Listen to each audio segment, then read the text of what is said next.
Andy Warhol. Andy Warhol feia quadres de tots colors.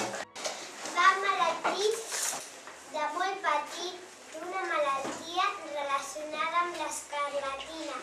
Li afectava la pigmentació de la pell. Va haver de passar molt temps allí, dibuixava, escoltava la ràdio i també col·leccionava imatges d'estrelles del cinema. Va començar a pintar els productes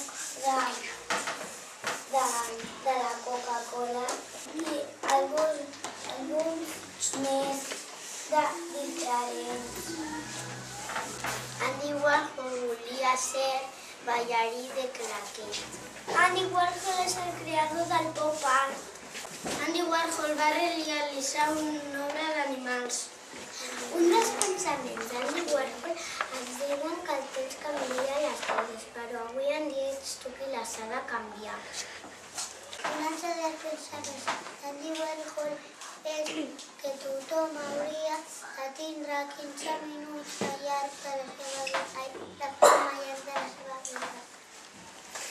Andy Warhol va pintar un cotxe de carreres que va participar en una carrera de 24 hores. La mama comprava joguines de sopa i li agradava molt la de tomàquet. Warhol ens ha deixat més de 600 time càpsules. Són càpsules que guardaven tota mena d'objectes i records de la seva vida. Quan va ser gran, va ser qui va dissenyar les llaunes de tomàquet.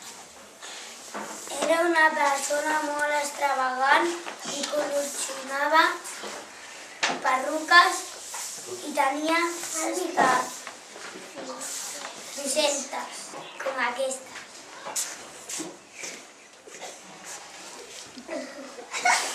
A la classe hem pintat aquests quadres.